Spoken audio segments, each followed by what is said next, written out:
La humildad es una de las cosas más difíciles, casi imposible de poder pedirle a un ser humano que lo sea. Podemos notarlo ante nuestra dificultad de reconocer que tenemos falta de humildad. La batalla del cristiano es cada día el vivir conforme a lo que Jesús nos enseñó en Mateo 11:29, que dijo: aprendan de mí, que soy manso y humilde. Y es que nuestra naturaleza humana y caída, siempre todos vamos a estar buscando el que el yo sea visto, el que el yo sea reconocido, el que el yo sea aplaudido.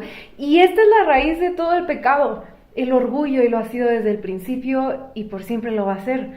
Entonces yo no te puedo llegar a decir: te voy a dar 3 pasos para que puedas ser humilde, o 4 formas de dejar de ser orgulloso, porque va mucho más profundo. Es necesario desarraigar de nuestro corazón el pecado del orgullo, que da a luz frutos de falta de humildad, y en su lugar que sea plantado en nosotros la humildad, que dé fruto de obras conforme a Cristo Jesús. ¿Y cómo se logra esto? ¿Cómo puedo lograr entonces ser humilde? Y yo solamente he podido encontrar la respuesta en ser llenos del Espíritu Santo, que nos ayuda en nuestras incapacidades y debilidades, y estar constantemente siendo expuestos al Evangelio de la cruz de Cristo. Y esto es lo que quiero que hagamos en este video juntos. ¿Por qué no me acompañas con tu Biblia a Filipenses 2? Versículo 3 en adelante dice: no sean egoístas, no traten de impresionar a nadie, sean humildes, es decir, considerando a los demás como mejores que ustedes. No se ocupen solo de sus propios intereses, sino también procuren interesarse en los demás. Tengan la misma actitud que tuvo Cristo Jesús.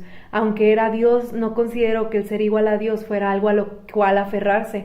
En cambio, renunció a sus privilegios divinos y adoptó la humilde posición de un esclavo, y nació como un ser humano. Cuando apareció en forma de hombre, se humilló a sí mismo en obediencia a Dios y murió en una cruz como morían los criminales. Por lo tanto, Dios lo levantó al lugar de máximo honor y le dio el nombre que está por encima de todos los demás nombres, para que ante el nombre de Jesús se doble toda rodilla en el cielo y en la tierra y debajo de la tierra, y toda lengua declare que Jesucristo es el Señor, para la gloria de Dios Padre.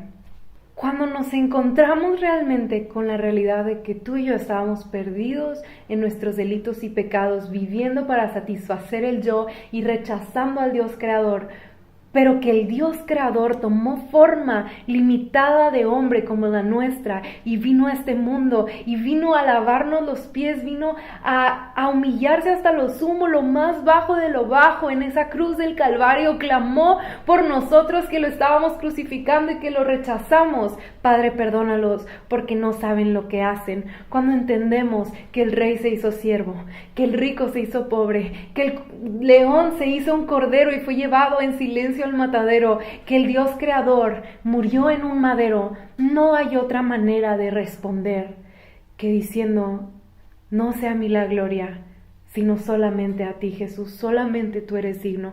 No hay otra manera de responder al encontrarnos con esta realidad que tomar la cruz, morir a nosotros y vivir para seguir a aquel que lo dio todo y aquel que es digno y aquel que amamos. Entender esta realidad nos lleva a dejar de vivir para el yo y vivir para Él y para los demás.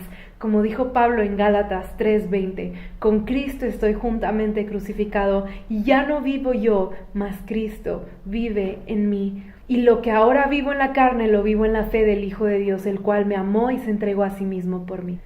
Cuando realmente entendemos el Evangelio, no hay manera en la que querramos permanecer sentados en el trono. Porque cuando vemos que aquel que es digno del trono lo dejó para venir aquí, lavar nuestros pies y morir en esa cruz, anhelaremos responder de la misma manera a Él, tomando la cruz y viviendo solamente para gloria y honra de su nombre, para que ya no seamos nosotros los que seamos reconocidos, sino solamente Él. Entonces la pregunta es: ¿estás batallando con la humildad? ¿Estás batallando con el orgullo, así como yo lo batallo todos los días? Seamos constantes en nuestra lectura bíblica. Pidamos siempre al Espíritu Santo que nos transforme cada vez más conforme a aquel que amamos y a aquel que seguimos y es manso y humilde, sabiendo que mientras más cerca estemos de Jesús, más y más nos vamos a asemejar a Él.